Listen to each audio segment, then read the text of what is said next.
పని ప్రతి తీగను ఆయన తీసి పారవేయును. నిజమైన ద్రాక్షావళిని నేను. నా తండ్రి వ్యవసాయకుడు. నాలో ఫలింపని ప్రతి చెట్టు కూడా, ప్రతి తీగను కూడా ఏం చేస్తానంటాడండి?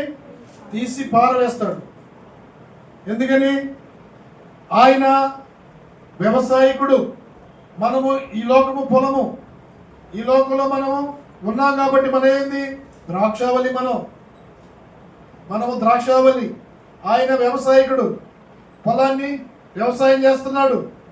దినదినము ఆయన మాటలు ప్రకటిస్తున్నాడు సేవకుల ద్వారా.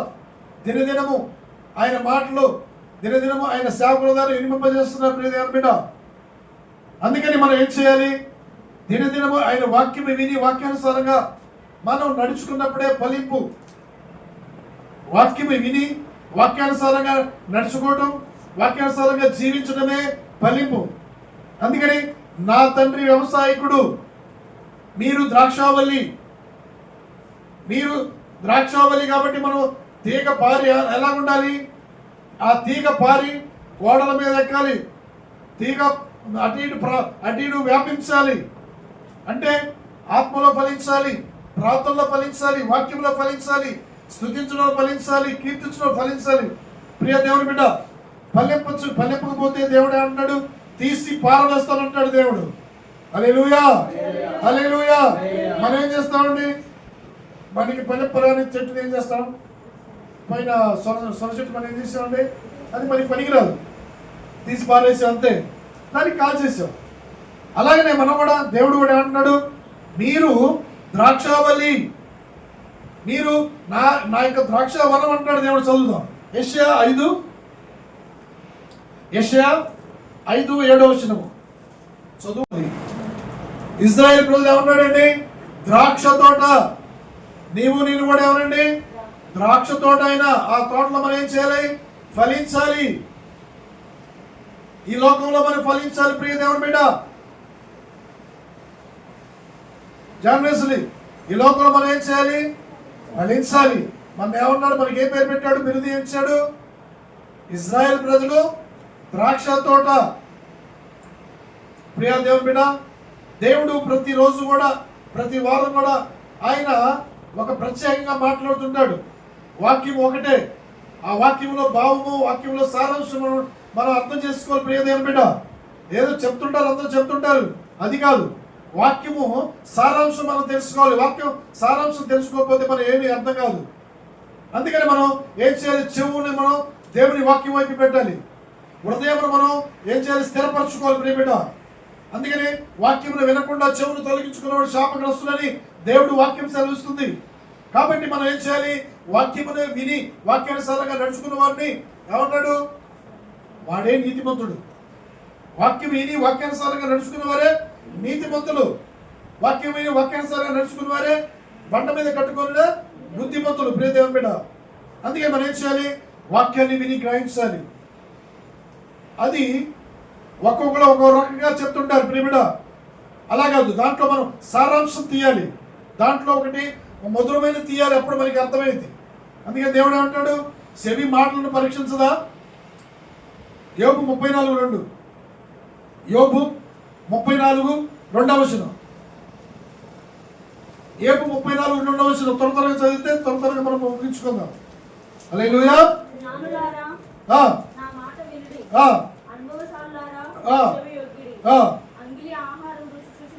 అంగిలి ఆహారము రుచి చూసినట్లు చెవి మాటలు పరీక్షించదా? చూడండి, అంగిలి ఆహారం మనం రుచి చూస్తున్నాం కదా. చెవి ఏం చేయాలండి? మన చెవి ఆయన మాటలు వినాలండి. ఆయన మాటలు మనం వినటం వల్ల ఏమొచ్చింది? విశ్వాసం. విశ్వాసం వల్ల మనం ఏం స్థిరపరచబడతాం, ఆత్మీయతగా స్థిరపరచబడతాం, ఆత్మీయతగా బలపడతాం. మనం ఆత్మీయతగా మనం దేహంతో మనం దేవుని స్తుతిస్తాం ప్రియ దేవుని బిడ్డ.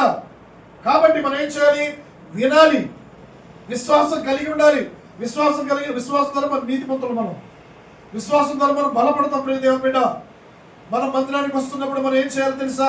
దేవుడి సన్నిధి ఉంది, దేవుడు ఉన్నాడు అక్కడ. అయ్యా నాతో మాట్లాడయ్యా, నీ మాటలు నేను వినాలయ్యా, నీ మాట ప్రకారం నేను జీవించాలయ్యా, అయ్యా నన్ను క్షమించాయా, నేను తప్పిపోతున్నామని ఒకవేళ అని మనం ఏం చేయాలి? ప్రార్థించుకొని మనం దేవుని సన్నిధికి రావాలి. దేవుని సన్నిధిలో ఏముంటుంది తెలుసా? ఆనందము, సంతోషం ఉంటుంది. ప్రియబిడ్డ, యెహోషువతో దేవుని సన్నిధి వెళ్ళింది, మోషేతో దేవుని సన్నిధి వెళ్ళింది, యేసేపుతో దేవుని సన్నిధి వెళ్ళింది. ప్రియ దేవుని బిడ్డ, సన్నిధి ఉన్నప్పుడు ఎంత విజయం ఇచ్చాడు దేవుడు.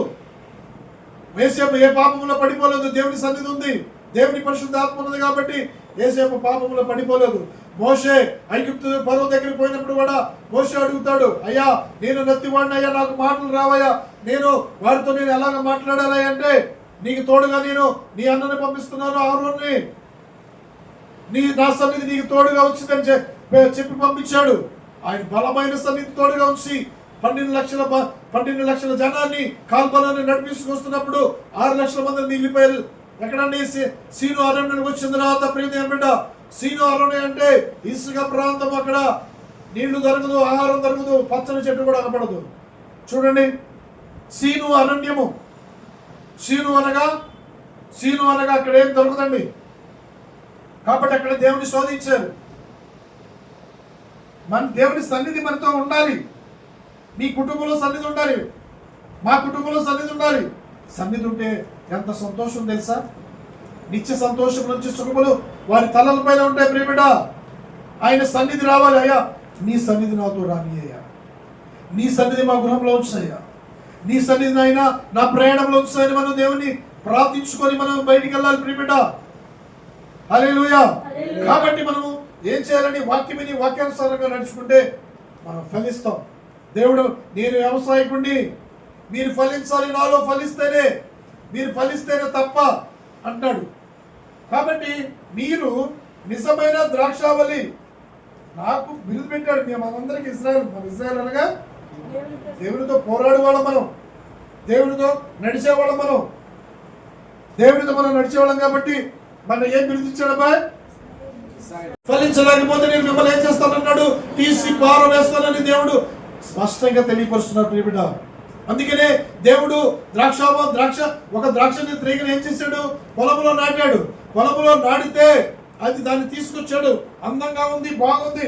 ఆ పొలంలో నాటినప్పుడు అదేం చేసింది తెలుసా? అది కారు ద్రాక్షలు కాసిందంట. చూడండి, కారు ద్రాక్షలు తింటామండి మనం. చూద్దాం, ఇర్మియా 2వ అధ్యాయము 22. ఇర్మియా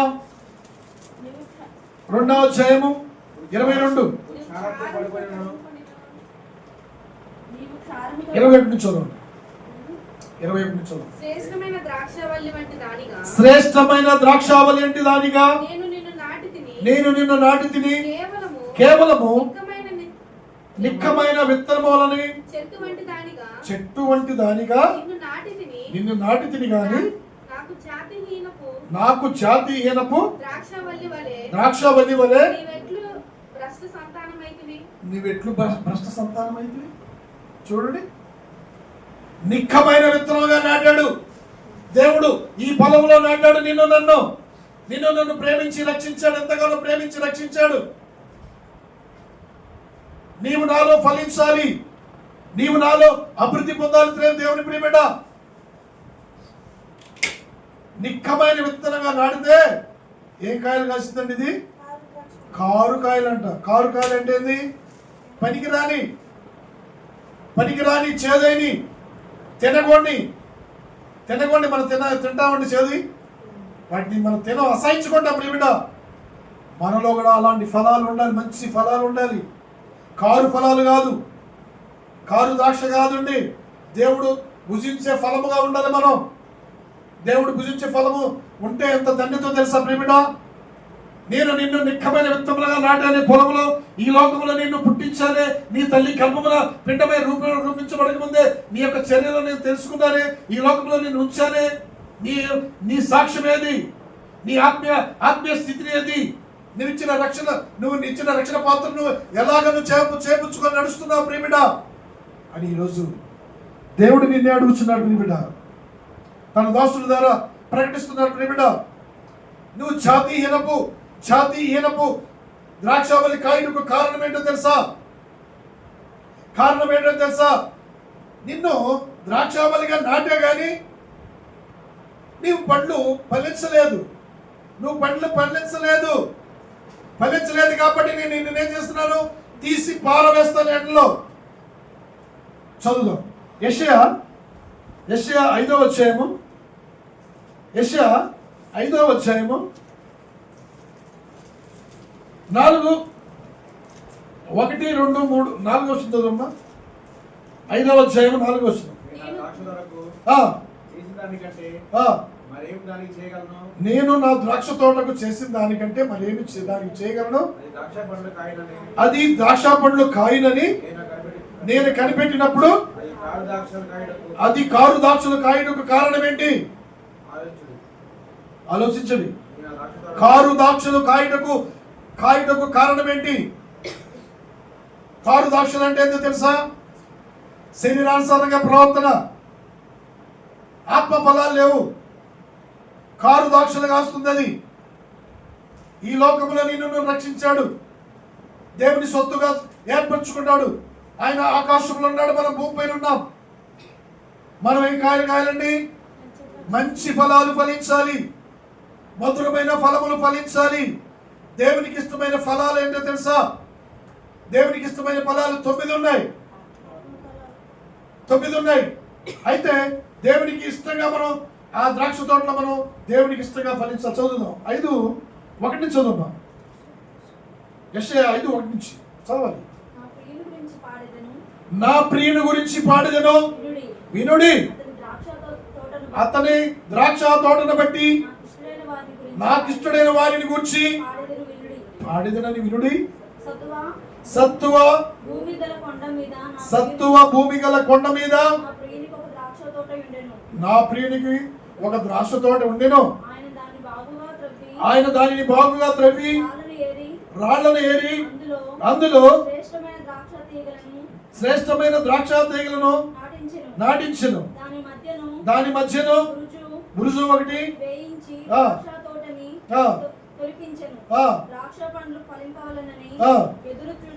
ఎదురు చూస్తున్నాడు.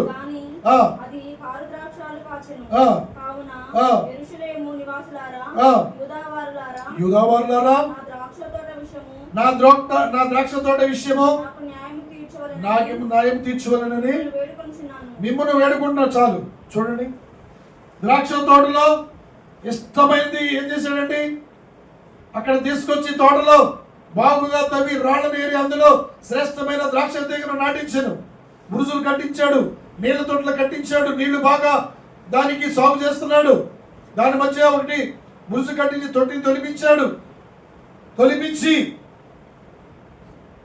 మరి వ్యవసాయకుడు చేసినప్పుడు పండిందని ఆశ ఉంటుంది కానీ పంటదని ఆశ ఉంటుంది. కానీ మంచి పండ్లు తినాలనే ఆశ ఉందంట, కానీ మంచి పండ్లు తినాలనే ఆశ ఉందంట, కానీ మంచి పండ్లు కానరాలేదంట.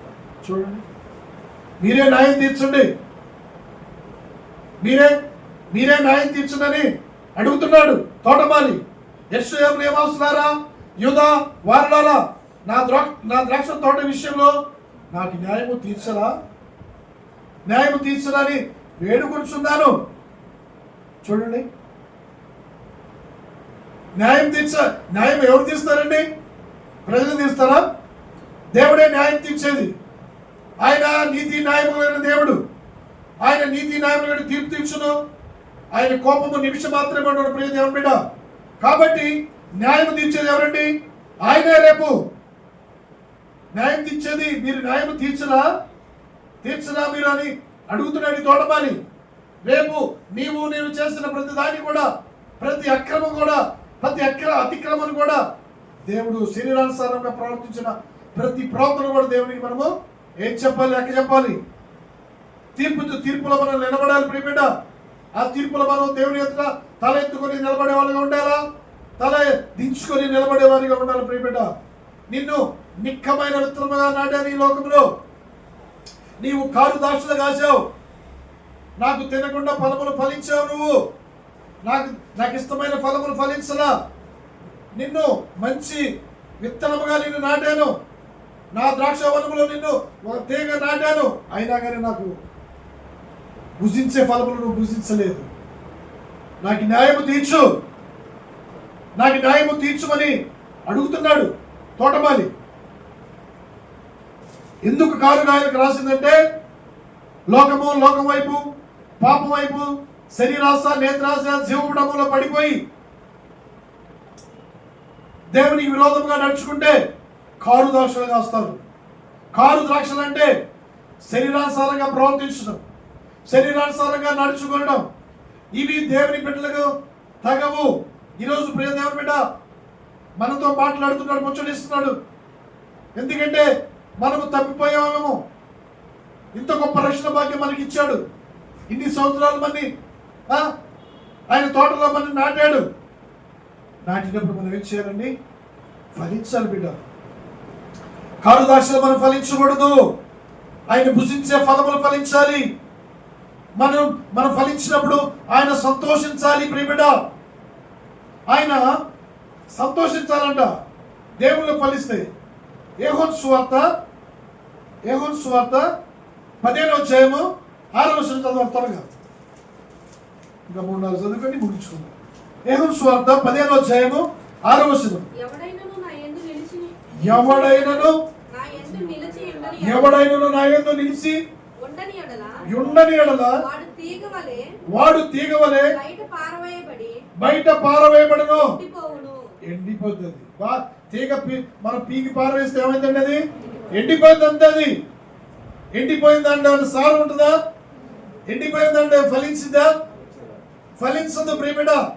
అందుకని మనం ఏం చేయాలండి? దినదినము ఆయనలో ఫలించాలి, ప్రార్థించడంలో ఫలించాలి, స్తుతించడంలో ఫలించాలి, ఉపవాసం ఉండడంలో ఫలించాలి, దేవుని బిడ్డలతో సహవాసం చేయడంలో మనం ఫలించాలి ప్రియబిడ్డ. దుష్టుల సహవాసం చేసిన తెలుసా? దుష్ట సాంగత్యము ఏం చేసిందండి? మంచి నడుపుని చెరిపిద్ది. అంతే, ఆల్రెడీ చెరిపిస్తుంది సైతం. కాబట్టి మనం ఎవరితో చేయాలండి? నీతిమంతులతో సహవాసం చేయాలి. నీతిమంతులు అనగా యేసుక్రీస్తుని విశ్వసించి యేసుని అంగీకరించిన వారు నీతిమంతులు. కాబట్టి వారితో మనం అనుదినం కూడా సహవాసం చేయాలి. వారిలో మనం ఫలించాలి, వారిలో మనం అభివృద్ధి పొందాలి. అప్పుడు నీవు మధురమైన ఫలములు ఫలిస్తావు. యేసు ప్రభు వారికి ఒక ద్రాక్ష తోటలో అంజూరపు చెట్టు వేసాడు ప్రియబిడ్డ. వేసినప్పుడు ఆయన ఎరుకో నుంచి వస్తున్నప్పుడు ఆయనకి బాగా ఆకలైంది. మనం కూడా ఆకలైనప్పుడు ఎక్కడో ఒక బండి మీద జామకాయ అట్టికాయ కొనుక్కొని తింటా దేవా యాపిల్. యేసు ప్రభు వారు కూడా ఆకలేదు. ఆయనకి ఆకలి ఉంది. మళ్ళీ దేవుడికి చేపలు కూడా తిన్నాడు. అందరితో కలిసి భోజనం చేశాడు. ప్రియ దేవుని బిడ్డ, ఆకలైన దానికి ఆకలైనప్పుడు 3 సంవత్సరాల నుంచి దాంట్లో పెంచుతున్నాడు ఆ యొక్క ద్రాక్ష తోటలో అంజూరపు చెట్టు. ద్రాక్ష తీగ ఫలించింది కానీ, మధురమైన రసం ఇచ్చింది కానీ మనకి అంజూరపు చెట్టుకి సాగు ఉండదండి. అంజూరపు చెట్టు ఎప్పుడు పచ్చగానే ఉంటుంది. అది అందుకని నిన్న ఎందుకు పెట్టాడు తెలుసా? మన చెట్టు ఎప్పుడు ఫలించాలి. మనలో ఎప్పుడు ఫలాలు ఉంటాయి, ఎప్పుడు ఫలాలు కనపడు. 9 ఫలాలు. ఆయన కోపం వచ్చిందంట, ఫలించలేదు. చదువు యోహాను సువార్త, లూకా సువార్త 13వ అధ్యాయము, లూకా సువార్త 13వ అధ్యాయము 6వ వచనం.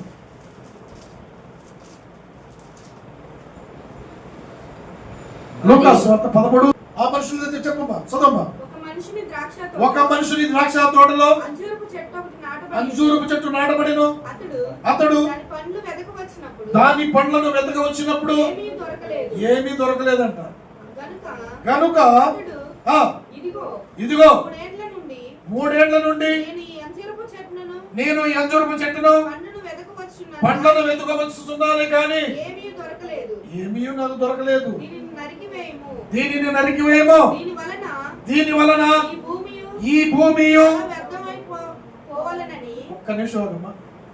దీని వలన, ఈ చెట్టు వలన భూమి వ్యర్థమైపోతుంది, సారవంతం తగ్గిపోతుంది. ప్రియబిడ్డ, నిన్ను ఈ లోకంలో పొలంలో నిన్ను ఉంచాను.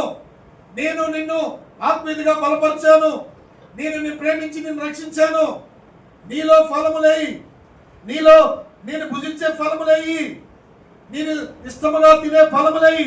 ఇష్టమైన ద్రాక్షవల్లిగా నేను నాటాను కానీ నీవు కారు ద్రాక్షలు కాయటకు కారణం ఏందో తెలుసా? కారు ద్రాక్షలు కాయటకు కారణం తెలుసా? నువ్వు లోకం వైపు చూసావు, లోకంలో ఉన్నవాడి వైపు చూసావు కాబట్టి నీలో ఆయన భుజించు ఫలము కూడా ఒక్కడ కూడా కనపడలేదు. శ్రేష్టమైన నిక్కమైన విత్తములుగా నిన్ను నాటాను నేను ఈ లోకంలో. నిన్ను నేను ప్రేమించి రక్షించాను. నిన్ను నశించిపోకుండా నేను రక్షించి ఈ లోకంలో నిన్ను ఒక ద్రాక్షవల్లిగా నేను నాటాను. కారు కాయటకు కారణం ఏంటో తెలుసా? శరీరానుసారంగా ప్రవర్తించి శరీరానుసారంగా ఫలములు ఫలించిన పదమూడులో ఒకటి కూడా మనలో ఉంటే దేవుడు ఇష్టమైన భుజించే ఫలముగా మనం ఉన్న ప్రియబిడ్డ అన్నాడు. ఎందుకయ్యా ఇది? 3 సంవత్సరాల నుంచి 20 సంవత్సరాల నుంచి 10 సంవత్సరాల నుంచి 15 సంవత్సరాల నుంచి 40 సంవత్సరాల నుంచి మందిరానికి వెళ్తున్నాను. 20 సంవత్సరాల నుంచి దేవుని నమ్ముకున్నాను. 5 సంవత్సరాలు 10 సంవత్సరాలు బాప్తిసం తీసుకున్నాను. నేను మందిరానికి వెళ్తున్నాను. దేవునికి ఇస్తున్నాను. మందిరంలో నేను నాటబడుతున్నాను.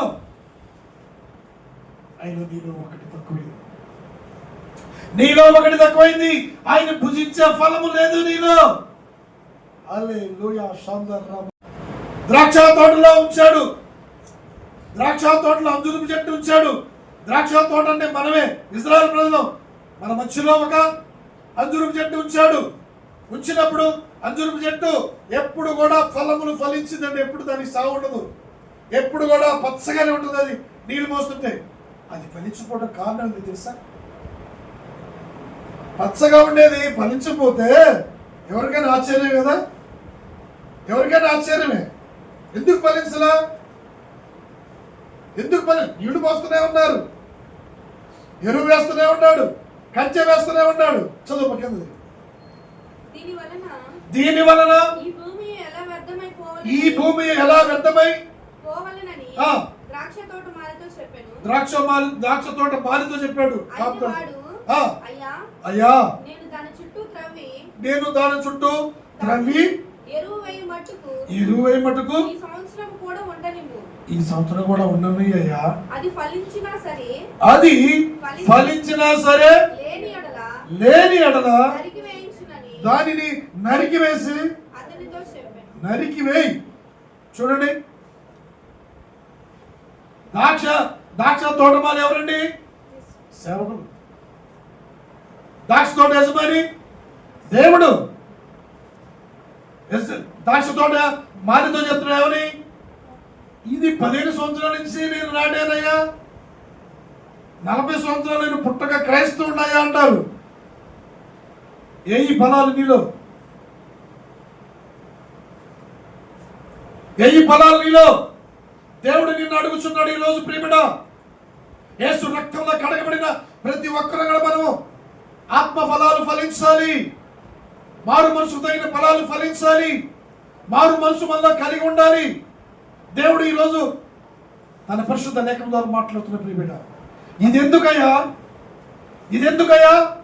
ఇది ఇక్కడ నాటదు, ఈ భూమి వ్యర్థమే, దీన్ని నరికి వేరొకటి నాటించంటే అప్పుడు సేవకుడు అంటాడు, అయ్యా ఈ సంవత్సరం అయినా 2020 సంవత్సరం ఉండనిమ్మయ్యా. అయ్యా ఈ 2025 సంవత్సరం అయినా ఫలిస్తేనే సరయ్యా. ప్రార్థనలో కానీ, పాటల్లో కానీ, వాక్యంలో కానీ, దేవుని సన్నిధిలో ఎదగటం కానీ, అయ్యా అయ్యా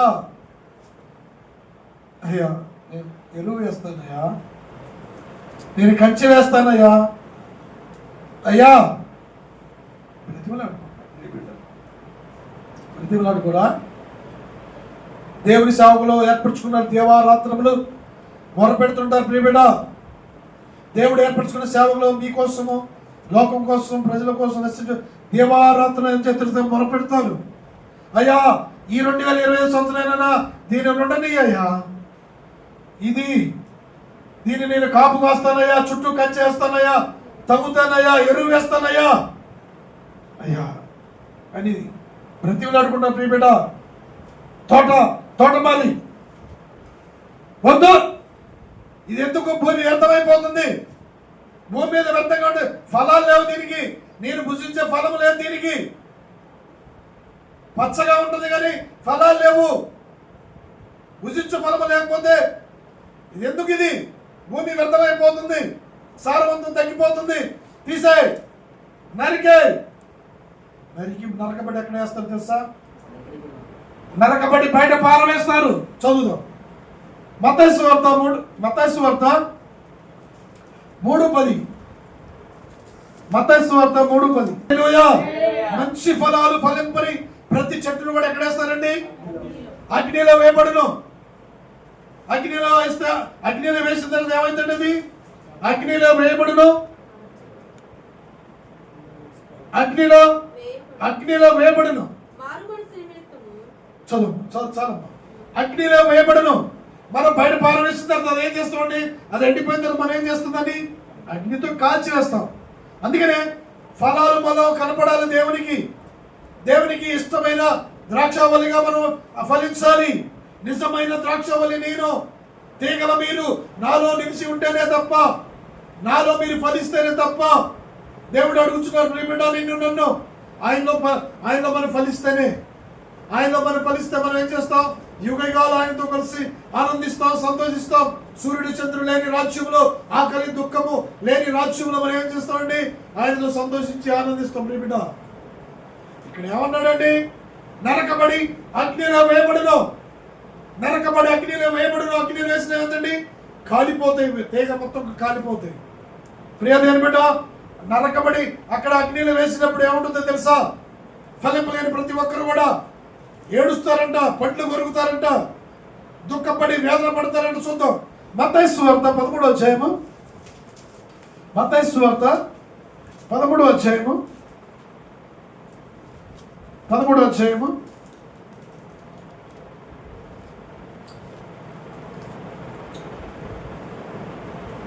37 చదువు. 37 నుంచి. అందుకైన ఇట్లా నేను మంచి విత్తనము విత్తువాడు మనుష్య కుమారుడు. పొలము లోకము. మంచి విత్తనములు రాజ్య సంబంధులు. గురుగులు నేను చెప్పాను కదా, దుష్టునితో మనం సహవాసం చేయకూడదు. కీర్తన 1 దుష్టుల ఆలోచన చొప్పున నడవక, పాపుల మార్గం నడవక, అపహాసకులు కూర్చుండగా యెహోవా ధర్మశాస్త్రమందు ఆనందించుచు దివారాత్రములు దానిని ధ్యానించువాడు ధన్యుడు. అతడు నీటి కాలంలో ఎవరున నాటబడినదే ఆకు వాడక తన కాలమందు ఫలములిచ్చు. ఏమిస్తుందమ్మా? కార్దాక్షిగా ఫలములు ఇచ్చేది ఎప్పుడండి? దివారాత్రములు ఏం చేయాలి? ధ్యానించాలి, స్తుతించాలి, కీర్తించాలి, ప్రార్థించాలి. దేవుని బిడ్డ,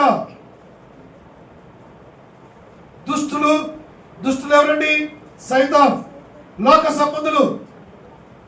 లోకమును దాని ఆశలు గతించిపోతున్నాయి. దుష్టుల ఆలోచన చొప్పున నడవద్దు. దుష్ట సాంగత్యము మంచి నడవను చెరిపింది. అయితండి యాకోబు కూతురు తండ్రితో రావచ్చుగా, వస్తున్నారు, ప్రయాణమే వస్తున్నారు. కాడి నుంచి లాభాన్ని ఇంటికి నుంచి వస్తున్నారు. ఏమ్మా వస్తున్నప్పుడు యాకోబు కూతురు ఎవరు? దీనా. అవునా? వస్తున్నారు. వచ్చినప్పుడు వారితో వచ్చినప్పుడు ఏమంటది? తండ్రి మాట వినలేదు. నేను ఈ దేశ ప్రజలను చూసి వస్తా, ఆ ఊరు ఎలా ఉందో చూసేస్తా, ఇదిగో ఇక్కడ ఏముందో చూసేస్తానని పోయినప్పుడు ఏమైంది? ఆ యొక్క దేశపు రాజు కుమారుడే చెరిపేస్తారు అంతే. దుష్టులు ఏం చేస్తారు? మంచి నడుగుని ఆత్మీయని దెబ్బతీస్తారు. ప్రియబిడ్డ, వాస్తవం ఇది. భక్తిహీనతో సహవాసం చేయకూడదు. భక్తిహీనతో ఎంతవరకు సహవాసం చేయాలో అంతగానే మనం దేవుడి గురించి మాటలు వివరించాలి. నేను నా దేవుడిని, గొప్ప దేవుడిని కలిగి ఉన్నాను అని మనం వారికి సాక్ష్యం ఇచ్చే వారిగా ఉండాలి. ప్రియబిడ్డ, ఈ దీన ఏం చేసింది? ఒక్కతే వెళ్ళింది.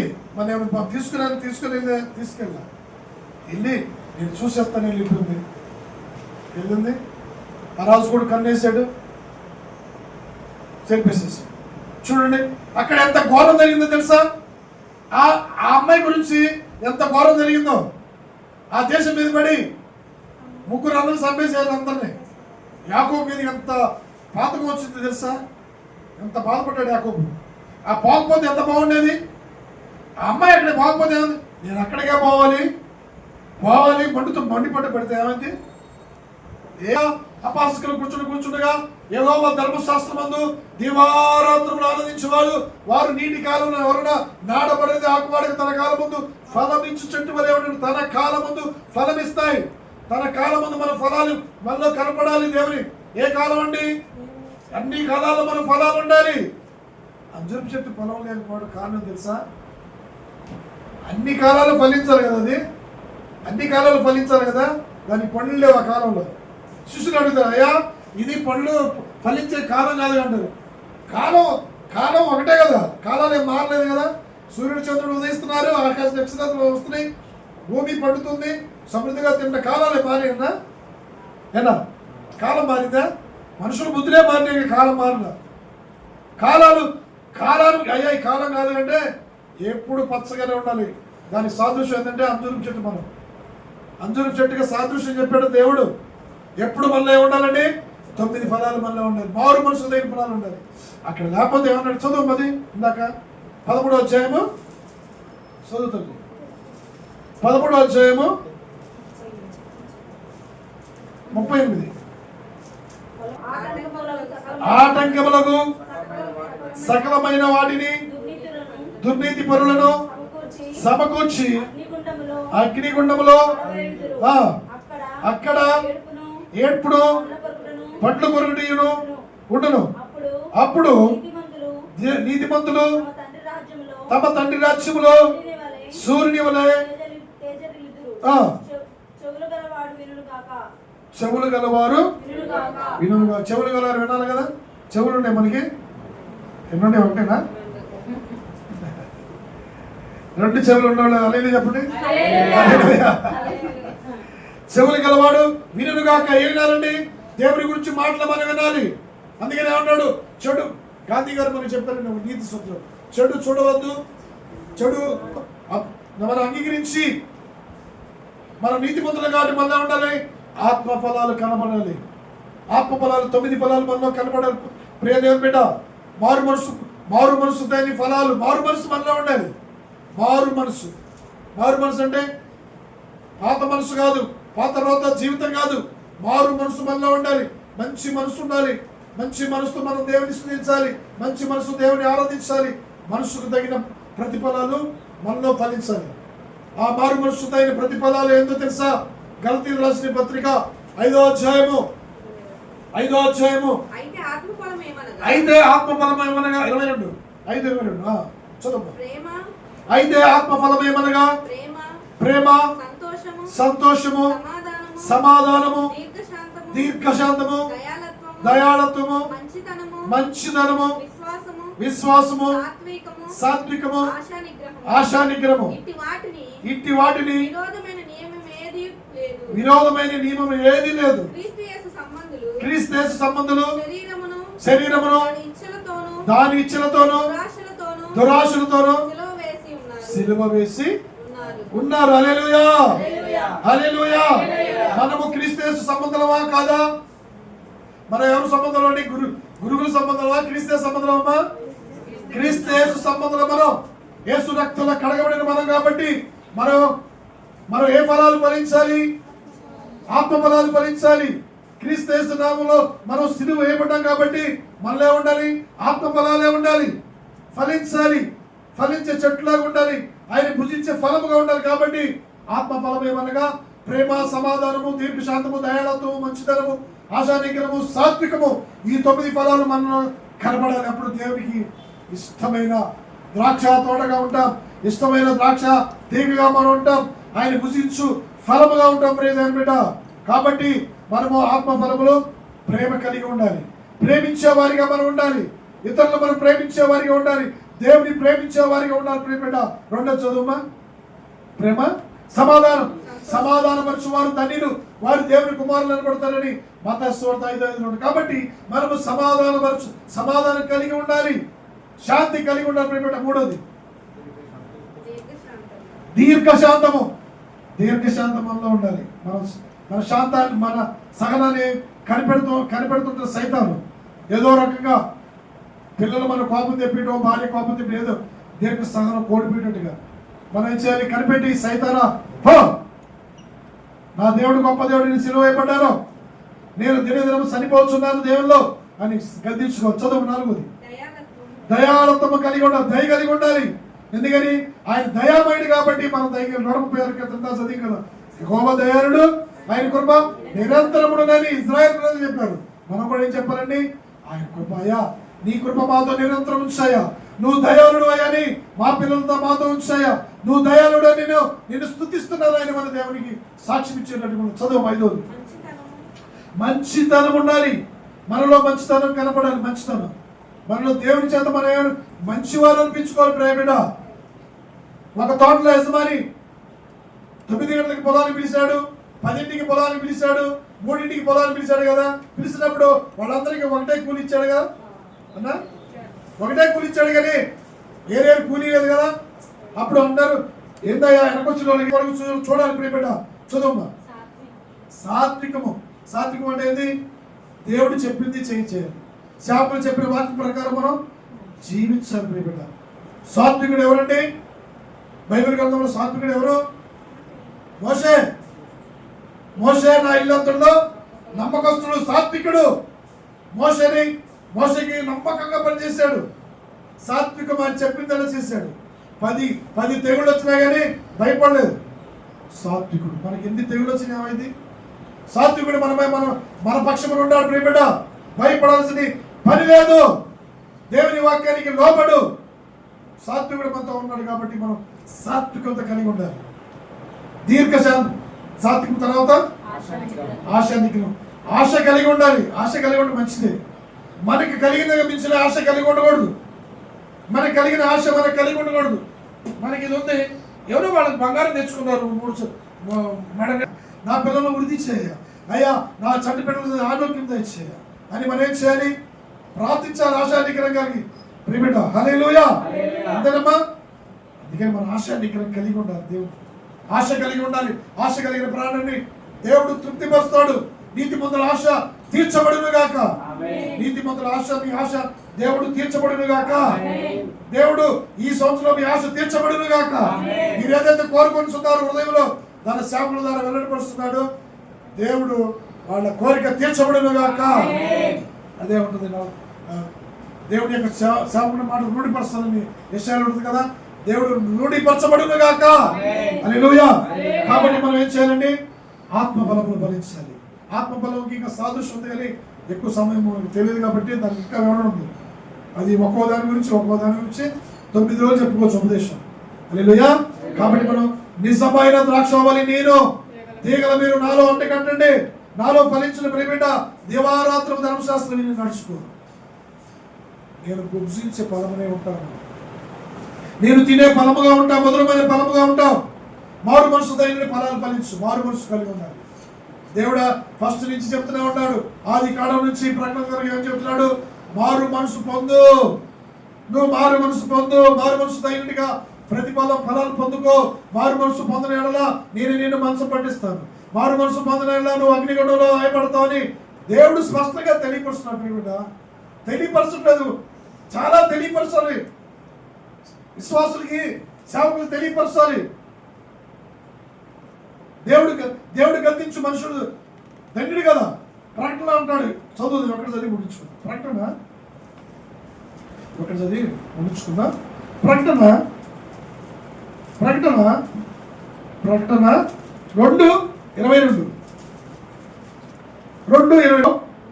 నేను దానిని మంచం పట్టించి దానితో కూడా వ్యభిచరించువారు దాని క్రియల విషయమై మారు మనసు పొందితేనే కానీ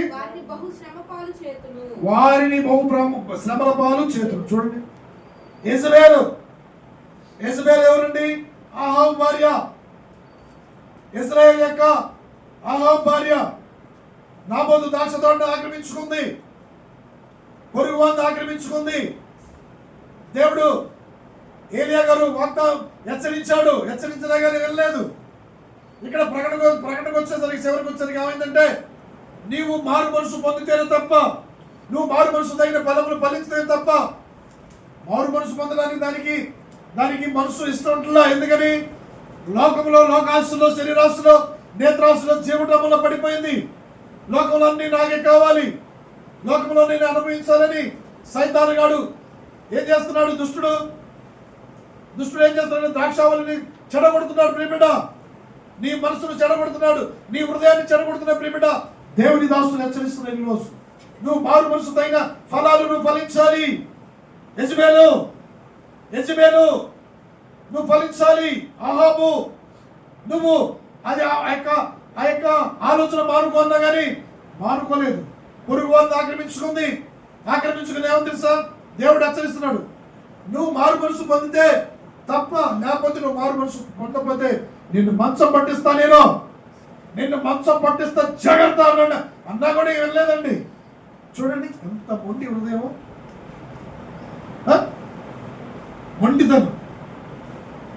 మొండితనం. కాడికి అలవాటు పడిన కోడి ఎలాగా దెబ్బలు తింటుందో అన్ని దెబ్బలు తింటున్నా కానీ మొండితనం విడిచిపెట్టలేదు ప్రియబిడ్డ. దేవుని నమ్ముకుని బిడ్డలు, నువ్వు మొండితనం విడిచిపెట్టు. కాడికి అలవాటు పడని కోడ ఎలాగ దెబ్బలు తింటుందో అన్ని దెబ్బలు తింటున్నా కానీ నీకు వివేచన లేదా? నీకు వివేకం లేదా? దేవుడు ఈరోజు నిన్ను అడుగుతున్నారు ప్రియబిడ్డ, నిజమైన ద్రాక్షావళి నేను, తీగల మీరు వివేచించు. శ్రేష్టమైన ద్రాక్షావళిగా నిన్ను నాటితిని గాని కారు ద్రాక్షల కాయడానికి కారణం ఏంటో తెలుసా? నువ్వు లోకములను వాటిని ఆశించి లోక స్నేహము చేసి ఆశా నిగ్రహం లేకుండా నువ్వు బ్రతుకుతున్నావు కాబట్టి నీకు ఈ గతి పట్టింది. నీకు నచ్చము, నిన్ను పట్టిస్తాను, నిన్ను అనేక శ్రమల పాలు చేస్తాను, నిన్ను అనేక బాధల పాలు చేస్తానని దేవుడు తన సేవకుల ద్వారా స్పష్టంగా తెలియపరుస్తున్నాడు ప్రియబిడ్డ. నీవు మారు మనసు పొందు, మారు మనసు ఫలాలు వేయి. నేను భుజించే ఫలాలు నీలే వేయి. మారు మనసు దగ్గర ఫలాలు పొందుదాం, ప్రేమిద్దాం, దేవుని ఆజ్ఞ ప్రేమిద్దాం, దేవుని సన్నిధిలో గడుపుదాం. దేవుని సన్నిధిలో ఒక్క అర్ధ గంటని గడపడం, అది సన్నిధి మనతో వచ్చింది. యెజబెలు ఎరలా దేవుడు ఏం చేస్తే తెలుసా? చివరికి యెజబెల్ని మేడ నుంచి కిందకి తోసివేస్తే కింద పడి మద్దలే చనిపోయింది. చనిపోయినప్పుడు ఏలియా ప్రవక్త అన్నాడు, ఎక్కడైతే నాబోతు రక్తంలో కుక్కలు నాగినాయో అక్కడే నీ రక్తం కూడా అక్కడే కుక్కలు వచ్చి నాగినాయి. చూడండి, మనుషుల రక్తం కుక్కలు వచ్చి నాగిన ఎంత ఘోరం ఉన్నది. కుక్కలు వచ్చి నాగినండి యెజబెలు యొక్క రక్తం.